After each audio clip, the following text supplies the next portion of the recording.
Pero en esta mañana vamos a seguir con nuestro estudio. Estamos en Tito capítulo 2. Vamos a leer versículos 7 al 10. Tito 2, 7 al 10. Dice así la palabra de Dios. Vamos a comenzar con el versículo 6 para ayudarnos un poco con el contexto que Pablo ahora está hablando otra vez a Tito directamente y dice: exhorta asimismo a los jóvenes a que sean prudentes. Versículo 7, presentándote tú en todo como ejemplo de buenas obras, en la enseñanza mostrando integridad, seriedad, palabra sana e irreprochable. De modo que el adversario no se avergüence y no tenga nada malo que decir de vosotros. Exhorta a los siervos que se sujeten a sus amos, que agraden en todo, que no sean respondones, no defraudando, sino mostrándose fieles en todo, para que en todo adornen la doctrina de Dios, nuestro Salvador. Oremos, hermanos. Bendito Padre, te damos gracias por esta palabra, Señor, este libro de Tito. Señor, te damos gracias por las instrucciones que nos das para saber cómo vivir esta vida cristiana.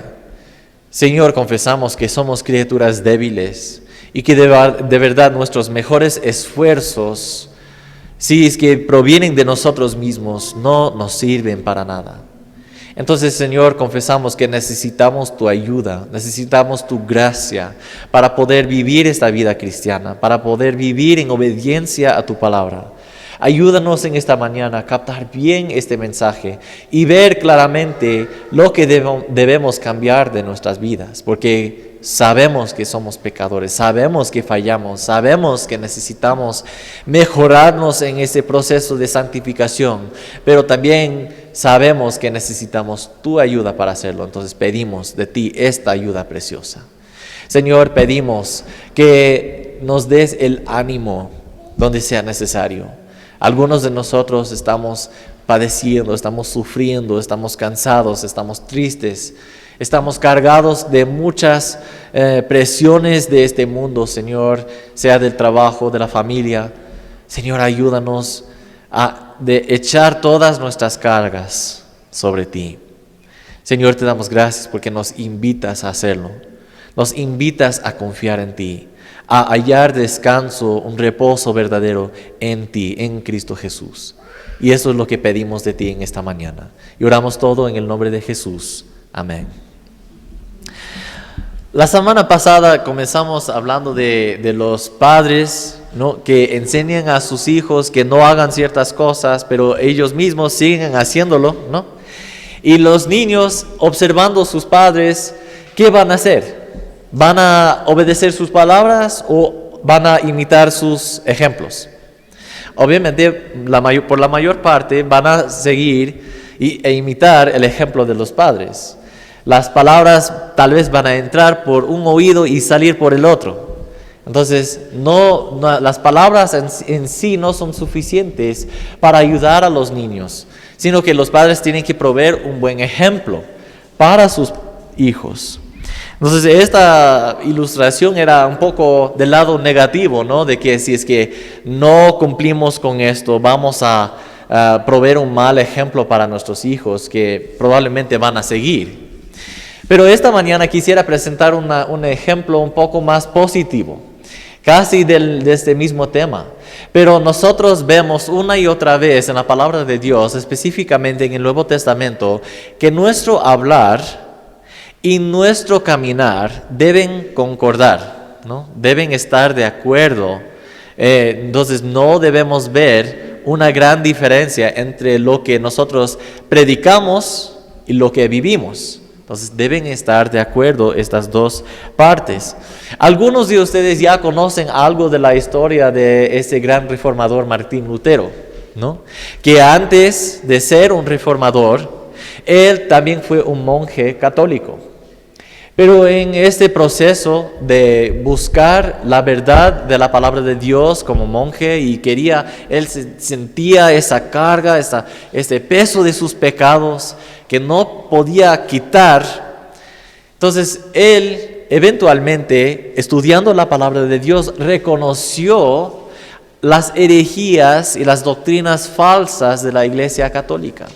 Y algunas maneras en que el caminar y el hablar de la Iglesia Católica no estaban de acuerdo. Entonces, él vio esto y él publicó varios libros. Él publicó estas 95 tesis que él puso en la puerta de una iglesia católica, ¿ya? Y esto comenzó mucho de lo que llamamos la Reforma en ese tiempo, ¿no? Y eventualmente la iglesia católica, muy molesta con él por haber publicado estos libros y estas tesis, lo llamó a un tribunal, donde ya decidieron de antemano de pasar la sentencia de la muerte en él, si es que él no se arrepentía de sus publicaciones, ¿no? Entonces él llegó y él estaba ahí frente de ellos y ellos dijeron, si es que no retracta estas publicaciones, esta va a ser la consecuencia. ¿Qué dices? Y él obviamente estaba bajo una gran presión, ¿no? Por también tener esta amenaza de muerte ahí, casi a la puerta, no tocando para su vida, y no sabía qué iba a pasar. Pero eso es lo que él dijo, lo que él respondió. Dice, a menos que esté convencido por las Escrituras y por la simple razón, y no por los papas y los consejos que a menudo se han contradicho, mi conciencia está cautiva de la palabra de Dios. Ir en contra de la conciencia no es ni correcto ni seguro. No puedo y no me retractaré. Aquí estoy. No puedo hacer otra. Dios, ayúdame. Así fue su respuesta. Y Dios de verdad respondió, le ayudó y lo bendijo en gran manera. Lo salvó de esta sentencia de muerte. Él salió con su vida y siguió a liderar este movimiento de la Reforma. Y como consecuencia de su fidelidad y de su valentía y de la bendición del Señor sobre él, estamos aquí nosotros hoy. Estamos aquí. Entonces vemos a alguien que aun cuando había esta amenaza, este peligro, este riesgo para su vida de, bueno, está bien, yo puedo decir una cosa y vivir otra cosa, él no lo hacía. Aún con ese riesgo, con esa dificultad, con esa prueba por la cual pasó él seguía fiel a la palabra de Dios, ¿no? En su vida diaria, en su práctica y también con su hablar. Y así Dios quiere esto de nosotros en un sentido menor. Porque nosotros no vamos a ser probablemente gran reformadores con este riesgo de pagarlo con nuestra vida, ¿no? Muchas veces no vamos a enfrentarnos con esa situación hoy en día, especialmente aquí en este país. Pero en un menor sentido, en un sentido más diario, con las pruebas que vienen diariamente en diferentes maneras, nosotros podemos demostrar el poder de Dios en nuestro ejemplo, en nuestro caminar, que está de acuerdo con nuestro hablar, con nuestra prédica. Entonces, Pablo aquí habla a Tito, ¿no? Y le da unas instrucciones más. Dice en versículos 7 y 8, básicamente dice, presta atención a ti mismo por causa de la doctrina que profesas. Entonces, ese es el primer punto esta mañana, que debemos prestar mucha atención a nosotros mismos, al ejemplo que damos, ¿no? Porque otros pueden vernos, aun cuando no nos damos cuenta, otros están mirándonos, están viéndonos cómo está nuestra vida. Y por causa de la doctrina que profesamos, debemos vivir y dar un buen ejemplo y vivir de una buena manera. Entonces aquí en versículo 7 dice, presentándote tú en todo como ejemplo de buenas obras, en la enseñanza mostrando integridad, seriedad. Entonces, el primer punto es que debemos dar un ejemplo. Tenemos que proveer un ejemplo. La palabra para ejemplo o modelo en el griego es tupos, que es un tipo, es un patrón. Nosotros estamos dando a los demás un ejemplo que pueden seguir. Entonces, nosotros queremos dar este patrón. Si es que siguen mi ejemplo, van a dar gloria a Dios, ¿no? Entonces, eso es lo que queremos. Pero ¿cómo hacemos? Hay dos maneras aquí en este versículo que Pablo nos da. La primera manera es por nuestras buenas obras, por buenas obras. Versículo 7, presentándote tú en todo como ejemplo de buenas obras. Una de las maneras más poderosas de exhortar a otros hermanos en la fe, en el Evangelio, y también hacer callar a los que contradicen, es vivir el Evangelio. Vivir el Evangelio. Como vimos la semana pasada, una persona que de verdad cree en el Evangelio correcto, verdadero, va a producir santidad, va a producir piedad. Porque esta creencia verdadera en el Evangelio de Dios va a producir, Dios va a obrar en la vida de esa persona para expresar esta obra por fruto espiritual que es buenas obras. Otros van a poder ver con sus ojos que nosotros somos hijos de Dios, que hay algo diferente en nosotros que este mundo, o hay algo diferente en nosotros ahora que antes en nuestra vida, ¿no? Antes éramos diferentes, pero ahora somos más como Cristo. Esto es lo que queremos con nuestras buenas obras. Una persona que no produce piedad, que no produce fruto espiritual, que viendo esta persona por muchos años después de su profesión de fe, pero sin ver algún cambio verdadero, ¿qué vamos a pensar? ¿Qué es la probabilidad? Que esta persona nunca creyó de verdad el Evangelio verdadero. Nosotros, como hemos creído en el Evangelio verdadero, debemos entonces producir buenas obras. Producir buenas obras es demostrar que nuestra fe es más que las palabras que profesamos. Obviamente alguien puede decir muchas cosas, pero hasta actuar no va a evidenciar que de verdad cree. Nosotros queremos comprobar con nuestras acciones lo que creemos, lo que decimos que creemos.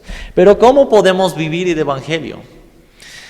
Bueno, creo que la mejor manera de resumir esto, y hablamos de esto para los que participaron en la clase ayer en la mañana, vimos esto, que podemos hacer esto cumpliendo los dos mandamientos, los dos mayores mandamientos, los dos principales. ¿Qué son? El primero es amar a Jehová tu Dios con todo lo que somos, con toda nuestra mente, nuestro corazón, con nuestro ser, con todos nuestros esfuerzos, con todo lo que somos, amar a Jehová nuestro Dios. Pero específicamente en el Nuevo Testamento queremos amarlo como Él nos indica amarlo, que es creer en Jesucristo y vivir nuestra vida en obediencia a Él.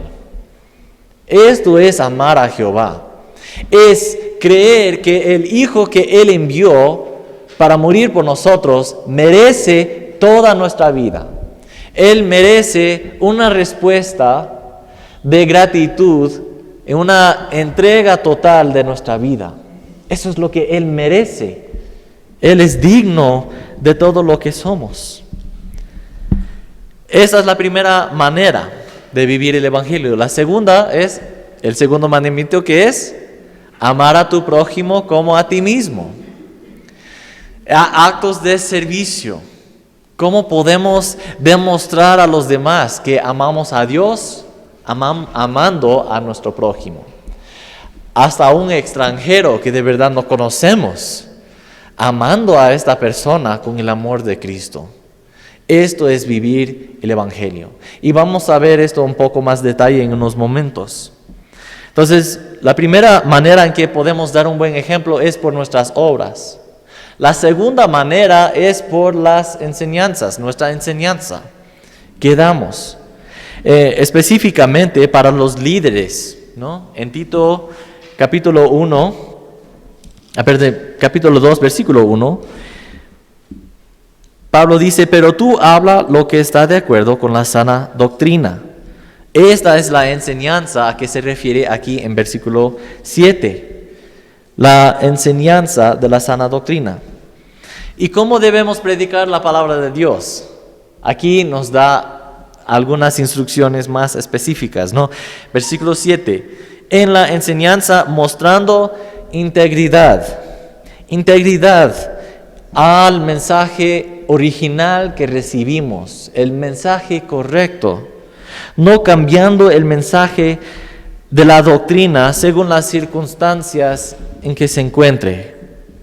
El mensaje del Evangelio siempre es el mismo, nunca cambia. Y si, por ejemplo, si estamos con personas que tal vez no están de acuerdo con todo el Evangelio, entonces cambiamos ciertas partes para agradar a ellos, estamos cambiando, pervirtiendo este mensaje original, el mensaje verdadero. Entonces no debemos hacer esto. Esto es lo que significa predicar con integridad. Es mantener fielmente la palabra original que recibimos, ¿no? La palabra de salvación. ¿Qué es? Que Dios son 4 puntos facilitos de recordar. Dios, el hombre, Jesús y la respuesta. Dios es santo. Dios nunca peca. Él odia el pecado. Él, por su santidad, castiga el pecado. Es separado completamente del pecado. Primer punto. Segundo punto, el hombre es pecaminoso, es pecador. Él no puede entrar a la presencia de Dios. Está separado de Dios eternamente. También está bajo la condenación. Va a ser castigado por su pecado, ¿no? Este castigo es un castigo eterno en el infierno. Punto 3, Jesús. Dios en su misericordia envió a su único Hijo para morir en nuestro lugar, pagando el castigo que era nuestro, ¿no? Él pagó este castigo en la cruz del Calvario. Entonces, esta es la misericordia de Dios. Y punto 4, ¿qué es la respuesta? Tenemos que arrepentirnos de nuestros pecados y creer en lo que Jesús hizo como suficiente para salvarnos. El mensaje es sencillo. El mensaje nunca cambia. No debemos cambiar el mensaje según las personas con quienes nos encontramos. Hay personas que no quieren escuchar esto.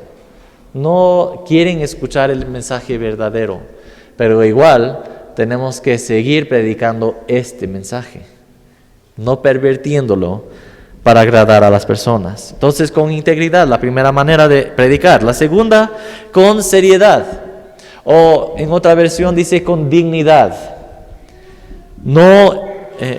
Dignidad podemos definir una manera o estilo compuesto o serio, que nosotros no estamos hablando como si fuera un chiste o que era algo muy leve, un tema muy leve. No, algo muy profundo, algo muy importante, algo muy serio. Estamos predicando la realidad de que una persona sin creer en Jesús va a estar separada eternamente de la bendición de Dios.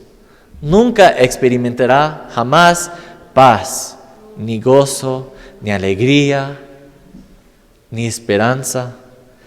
Entonces nosotros queremos proclamar la realidad de que Jesús murió para darnos estas cosas, para darnos paz con Dios, para darnos gozo eternamente, ¿no?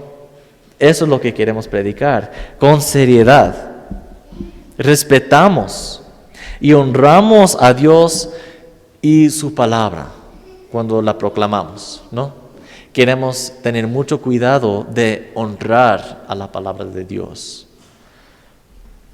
Entonces, por nuestras buenas obras y por nuestras enseñanzas podemos dar este buen ejemplo a las personas.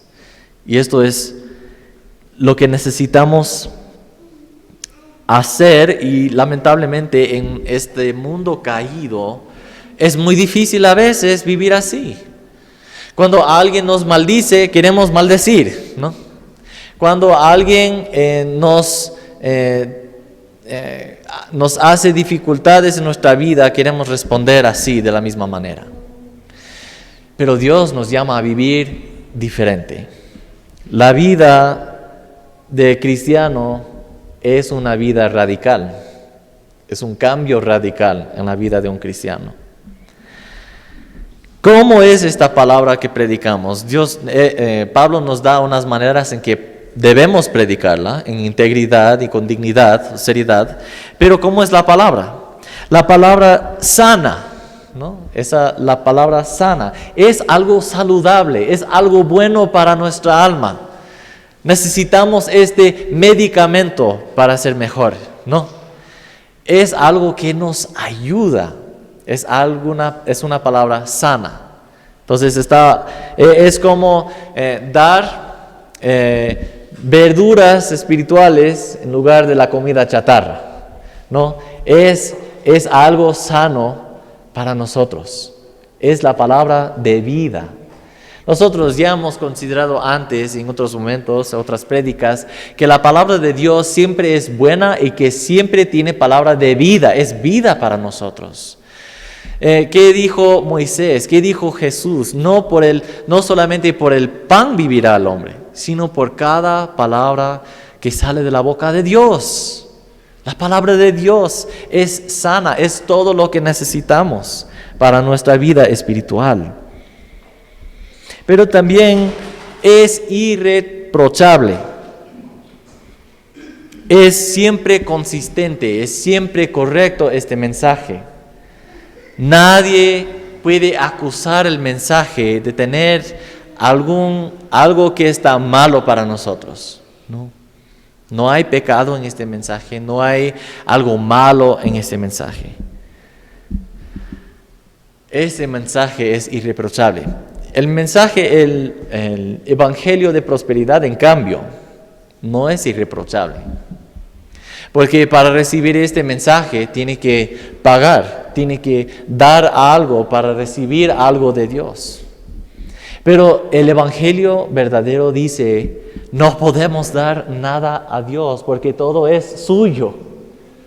No podemos darle suficiente buenas obras, dinero, plata, posesiones materiales. No podemos darle suficientes cosas para recibir la salvación, porque esto es un regalo gratuito de Dios para nosotros. Es un regalo que Él nos ofrece.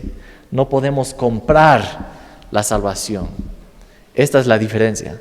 Este mensaje de prosperidad no es irreprochable, pero el mensaje que proclamamos nosotros debe ser irreprochable. ¿Para qué? Versículo 8. Palabra sana e irreprochable, de modo que el adversario se avergüence. Estas personas que contradicen, en el primer capítulo nosotros vimos muchas personas que querían entrar, engañar, presentar un mensaje falso del evangelio y estaban causando problemas, divisiones entre los hogares, familias. Querían separarse por la doctrina falsa que estaban predicando ellos. ¿Y quién es el adversario más grande que tenemos? Satanás, ¿no? Él quiere una razón para acusarnos. Él quiere una razón para no avergonzarse y hacernos a nosotros avergonzarnos. Esto es lo que Él quiere. Pero viviendo así, con buenas obras, predicando esta palabra sana e irreprochable, nosotros podemos avergonzar, en cambio, a Él, a estos adversarios, a las personas que contradicen, a Satanás mismo, y asegurar que Él no tenga nada malo que decir de nosotros. En otras palabras, estamos cumpliendo con Tito 1:11, donde tenemos que tapar la boca de los que contradicen, ¿no? Reprender severamente a estas personas. Entonces Pablo nos da estas instrucciones de cómo debemos vivir, y ahora tenemos que preguntarnos, ¿estamos viviendo así?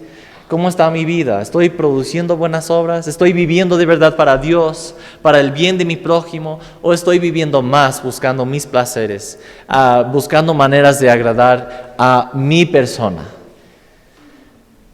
¿Pienso en Dios? ¿Pienso en otras personas? ¿O pienso más en mi persona?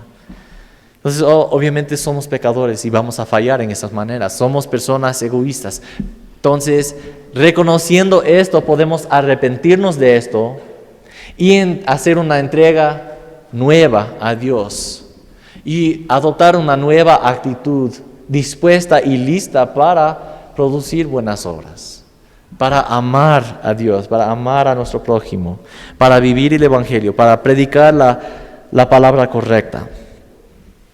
Entonces, en los primeros versículos de Tito 2, Pablo nos da unas instrucciones para ancianos, para ancianas, para jóvenes. Y ahora nos da un ejemplo en los próximos 2 versículos 9 y 10 de cómo podemos dar un buen ejemplo al mundo. El segundo punto principal esta mañana es que hay una aplicación del Evangelio en la vida diaria, entre los amos y los siervos, los esclavos. Vamos a leer versículos 9 y 10 para ver qué dice. Dice, exhorta a los siervos a que se sujeten a sus amos, que agraden en todo, que no sean respondones, no defraudando, sino mostrándose fieles en todo, para que en todo adornen la doctrina de Dios nuestro Salvador. Bueno, en nuestro contexto nosotros no vivimos aquí entre esclavos y amos, no tenemos este sistema aquí. Todavía existe en ciertas maneras, obviamente hay tráfico de personas, ¿no? Entonces, pero por lo general, públicamente, no tenemos este sistema de esclavitud hoy en día. Pero nosotros tenemos algo, hay una aplicación de siervos y amos para nosotros. Es la relación entre jefes y empleados. Nosotros podemos vivir así según la palabra de Dios con los siervos y los amos, pero en el contexto del trabajo. Dice en versículo 9, exhorta a los siervos a que se sujeten a sus amos. A veces es muy difícil para nosotros aceptar que otra persona nos diga lo que tenemos que hacer con nuestra vida, ¿no es cierto? En el trabajo, cuando el jefe dice, tienes que hacer tal y tal cosa, pero ¿qué? Ya tengo muchas cosas que hacer, y ahora ¿cómo voy a hacer aún más trabajo para esta persona? Pero tenemos que estar sujetos, ¿no?, a estos jefes.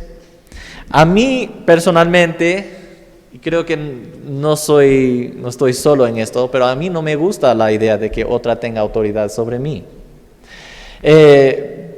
Obviamente es una falencia, es un problema de mi vida carnal, ¿no? Pero es algo que no me gusta. Yo prefiero fingir que yo tenga control de mi vida, ¿no? Que yo pueda hacer todas las decisiones para mi vida, sea en mi trabajo, sea en mi vida personal, en todas las áreas de mi vida. Pero gracias a Dios, como cristiano, yo reconozco que alguien sí tiene control de mi vida. ¿Quién es? Dios. Dios, y yo voluntariamente quiero rendirme a su señorío y a su autoridad, que Él gobierne mi vida. Y eso es solamente por la gracia de Dios que tengo este deseo. Porque en mi carne yo no quisiera hacerlo. Pero yo reconozco cuán grande, cuán bueno, cuán misericordioso es mi Dios. Entonces yo me pongo bajo su autoridad. Yo quiero obedecerlo a Él en todo. Y parte de obedecer a Dios es obedecer a las autoridades que Él ha puesto en mi vida. Sea mis jefes, el presidente, la policía, los agentes de tránsito. Entonces, en todo esto yo tengo que estar sujeto a la autoridad que ellos tienen ahora. La realidad es que Dios de verdad está en control aún sobre ellos. Él tiene la autoridad sobre ellos, estas personas. Él reina soberanamente sobre todo este mundo y esta idea me ayuda a someterme a la autoridad de otros. ¿Por qué? Porque es Dios que decide quién es el presidente, quién tiene posición como mi jefe, como otras figuras de autoridad en mi vida. Daniel capítulo 2. Versículos 20 y 21 dice, y Daniel habló y dijo, sea bendito el nombre de Dios de los siglos en siglos, porque suyos son el poder y la sabiduría. Él muda los tiempos y las edades, quita reyes y pone reyes. Da la sabiduría a los sabios y la ciencia a los entendidos. Entonces, obedecer a estas personas que tienen autoridad sobre mí es en última instancia obedecer ¿a quién? A Dios. Por eso tenemos otras instrucciones de que los hijos tienen que obedecer a sus padres. Las mujeres estén sujetas a sus maridos, porque Dios creó un orden en este mundo. Dios mantiene control en este mundo por el orden que Él creó. Y parte de esto es que Él espera que que estemos nosotros sujetos a estas autoridades en nuestra vida. Pero dice aquí, en la Reina Valera es un poco diferente, en otras versiones es más, creo que la traducción es un poco más correcta, porque dice que se sujeten a sus amos en todo. Entonces, en todo va con la sumisión, ¿no? Debemos estar sujetos en todo, no en solamente lo que yo quiero. No dice solo estén sujetos cuando quieren. No dice preserve una apariencia de sumisión. No dice estén sujetos a menos que no estén de acuerdo.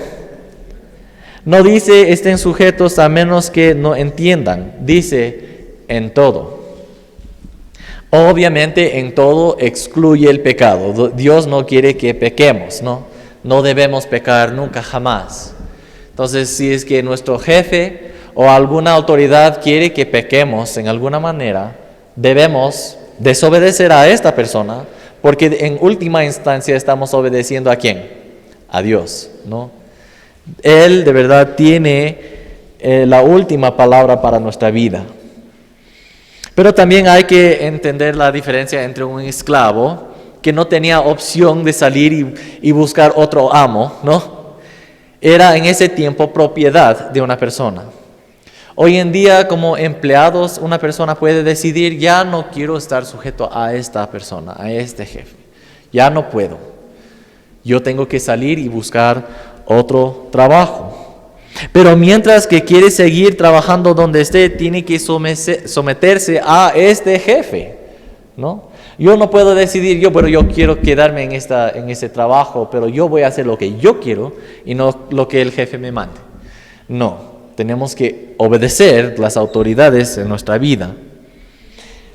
Es también una cuestión de sabiduría, ¿no? Voy a estar sujeto a esta persona, esto es sabio. Tengo que tener un buen discernimiento. Tal vez lo que sería mejor para mí y tal vez para mi familia es salir de ese trabajo y buscar otro. Porque esta persona está causándonos muchos problemas en mi vida, en mi familia, ¿no? Entonces nosotros siempre tenemos que tener una cuestión de sabiduría porque no somos esclavos, ¿no? Tenemos opciones, aunque no sean también, aunque no siempre sean las mejores, hay otras opciones y Dios puede proveer. Dice que sean complacientes, no contradiciendo. ¿Cómo podemos ser complacientes? No contradiciendo a los que tienen autoridad sobre nosotros. ¿Han visto a los niños tal vez que reciben instrucciones de sus padres y preguntan, ¿pero por qué? Y no obedecen. O tal vez se quejan y discuten con sus padres e igual no obedecen. Entonces esto es contradecir, ¿no? Está contradiciendo a las autoridades en su vida. Esta actitud no es obediencia. Dios, los padres, igual que Dios, quiere una obediencia que fluye del corazón. Una obediencia que dice, voy a obedecer porque es lo que va a agradar a Dios, lo que va a dar gloria a Dios. Tal vez yo voy a sufrir un poco en esta obediencia, pero yo voy a obedecer porque Dios me manda a obedecer. Y yo quiero glorificarle a Él.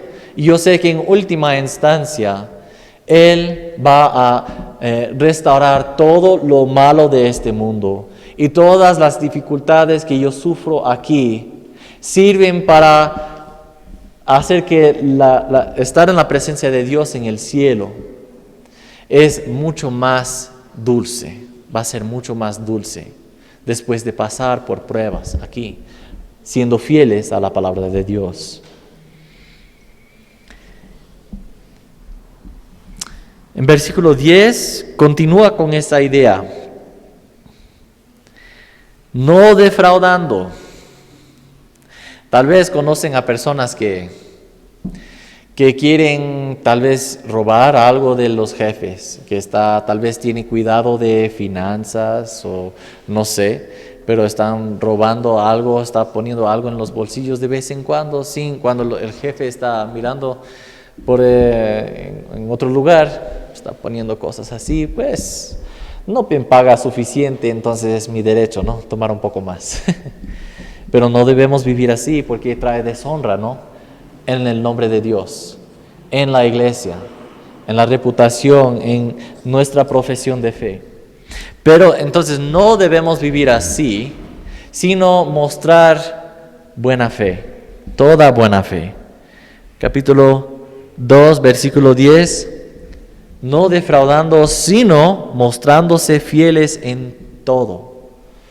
Que aunque las circunstancias personales que tal vez estoy con una pobreza severa, pero yo estoy trabajando y como cristiano yo voy a defraudar, voy a tomar de mi jefe para ayudarme en mi vida personal, en secreto, no. Esto es robar. Esto no es buscar la bendición de Dios, la provisión de Dios. Esto es hacerlo yo mismo y no voy a experimentar la bendición de Dios en mi vida.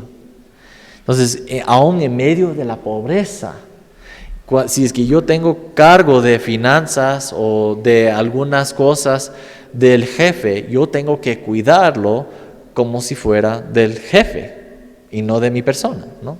Yo tengo que ser un buen mayordomo porque así puedo traer honra y dar gloria a Dios, que es mucho más importante.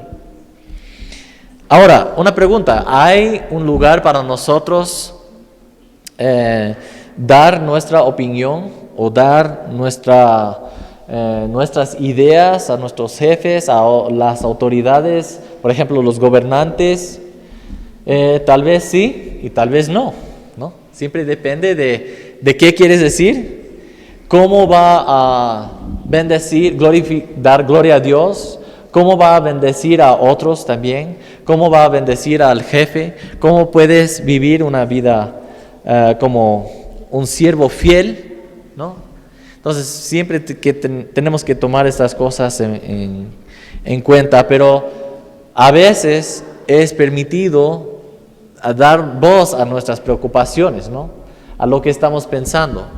Por eso, en una democracia tenemos oportunidades de votar y decir, sí, queremos aprobar esa ley, o no, no queremos aprobar esa ley.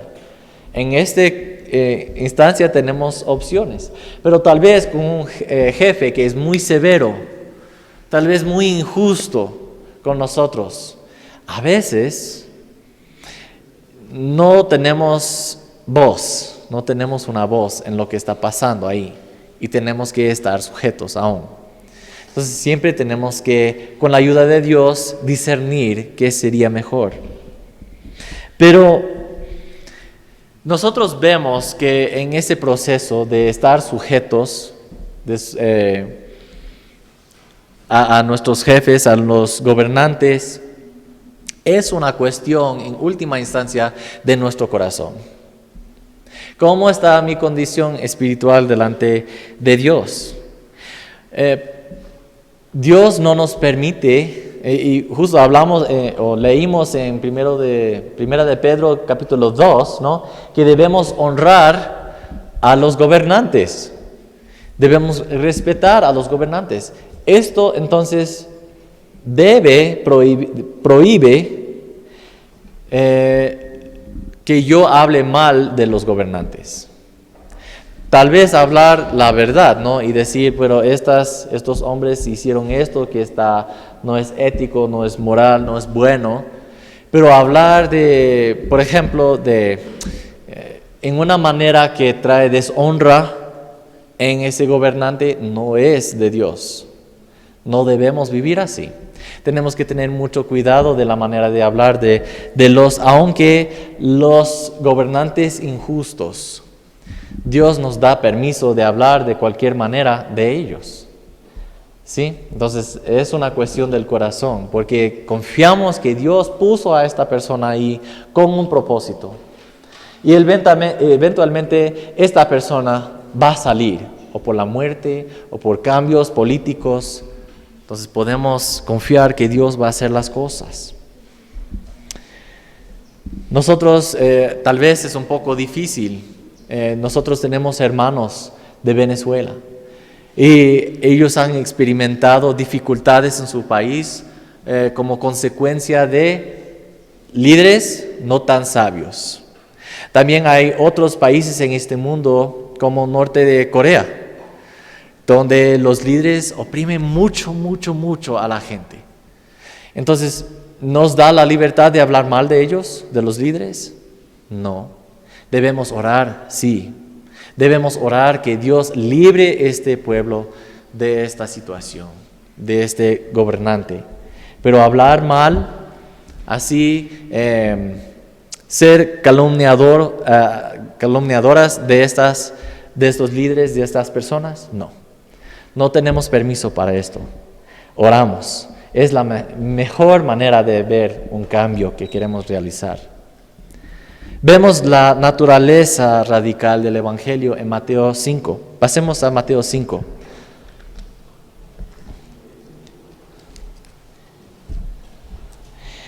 Yo les cuento que al estudiar este pasaje, el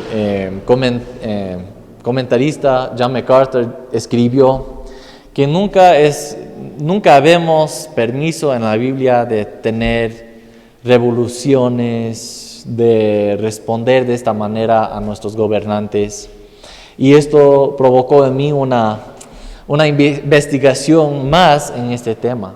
Y les digo que no tengo la respuesta todavía. Es un tema bastante complejo, porque como cristianos vamos a ver en Mateo 5 que toda nuestra vida parece como algo necio a este mundo. Nuestra vida como cristianos parece como algo absurdo, pero Dios nos llama a una vida distinta, una vida diferente. Vamos a ver Mateo 5, 38 al 45, dice así: Oísteis que fue dicho ojo por ojo y diente por diente, pero yo os digo, no resistáis al que es malo. Antes a cualquiera que te hiera en la mejilla derecha, vuélvele también la otra. Y al que quiera ponerte a pleito y quitarte la túnica, déjale también la capa. Y a cualquiera que te obligue a llevar carga por una milla, ve con el 2. Al que te pida, dale. Y al que quiere tomar de ti prestado, no se lo rehuses. Oísteis que fue dicho, amarás a tu prójimo y aborrecerás a tu enemigo. Pero yo os digo, amad a vuestros enemigos. Bendecid a los que os maldicen. Haced bien a los que os aborrecen. Y orad por los que os ultrajan y os persiguen, para que seáis hijos de vuestro Padre que está en los cielos, que hace salir su sol sobre malos y buenos, y que hace llover sobre justos e injustos. Entonces es una cuestión de nuestro corazón. ¿Estamos dispuestos de servir a Dios y obedecer la palabra de Dios aun cuando nos cuesta? Aun cuando que tengo que sacrificar mis deseos y mis comodidades o no. John MacArthur, este mismo comentarista, escribió lo siguiente: la enseñanza del Nuevo Testamento no se enfoca en reformar y reestructurar los sistemas humanos, como la esclavitud, que nunca son la causa principal de los problemas humanos. El problema siempre es el corazón del hombre, que cuando sea malvado corromperá el mejor de los sistemas, y cuando sea justo mejorará lo peor. Si los corazones de los hombres no cambian, encontrarán formas de oprimir a los demás independientemente de si existe o no esclavitud real. Por otro lado, los creyentes llenos del Espíritu tendrán relaciones justas y armoniosas entre sí, sin importar bajo qué sistema vivan. Los problemas y necesidades básicas del hombre no son políticos, sociales o económicos, sino espirituales. Entonces recordemos que aún en medio de la injusticia que vemos, que tal vez experimentamos, que es un problema espiritual en primera instancia. Si es que yo no voy a someterme a ninguna autoridad, es un problema de mi corazón. Si otros me maltratan cuando yo me someto, esto es un problema espiritual de parte de ellos. Y vamos a seguir confiando que Dios obre en ellos y también en nosotros para producir en nosotros, por medio de esas pruebas, santidad, esperanza, paciencia. Y en la última parte del versículo 10 dice, ¿por qué? ¿Para qué? Para que en todo adornen la doctrina de Dios, nuestro Salvador. Con esta frase llegamos al meollo del propósito de estar sujetos a aún los injustos, los gobernantes injustos. Pero esta frase significa que el mensaje del Evangelio no es suficientemente maravilloso y por eso tenemos que adornar esta doctrina de Dios. El mensaje así no es suficiente, tenemos también que adornar el mensaje. No, obviamente no es por esto. No es decir que el mensaje le falta algo para ser el mejor mensaje posible, sino que nosotros podemos mostrar el poder de Dios por medio de este mensaje de transformar vidas de personas que antes eran enemigos de Dios para ser personas obedientes a Él en primer lugar y después a los que pone como autoridades en nuestra vida. Es una oportunidad para nosotros mostrar la grandeza de Dios en nuestra vida por medio de este mensaje, de esta doctrina.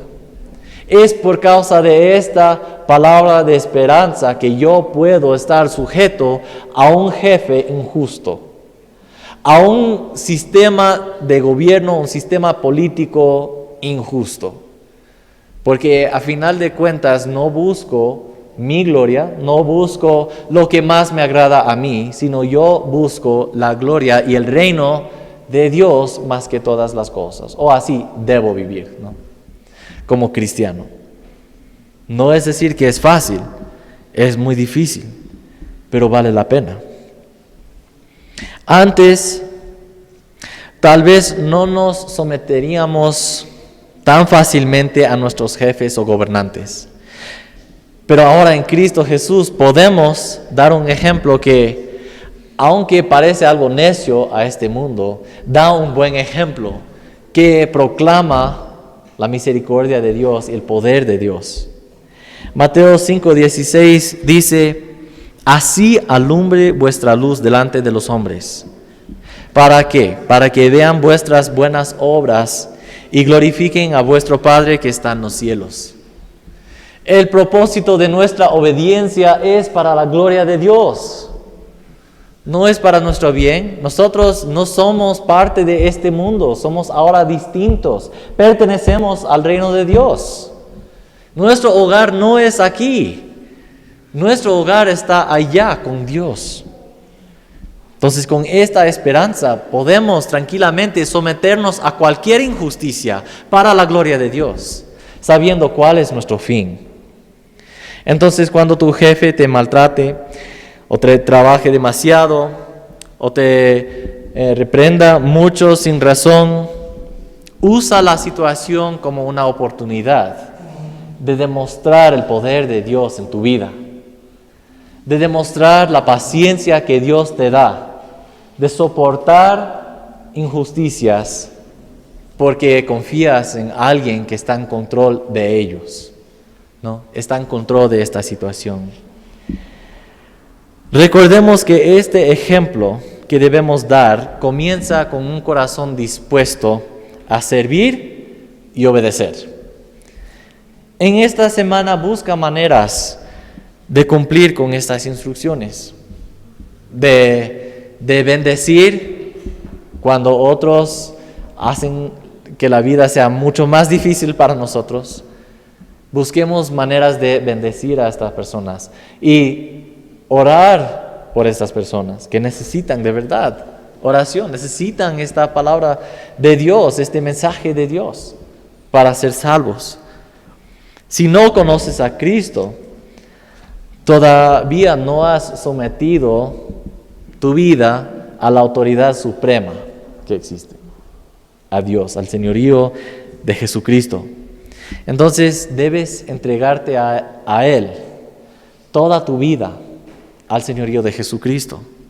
Tienes que arrepentirte de tus pecados, tienes que creer en Jesucristo y así Dios te aceptará. Dios está listo para recibirte y Él puede ayudarte a adornar esta doctrina suya, este mensaje precioso de la salvación que Jesús nos ofrece.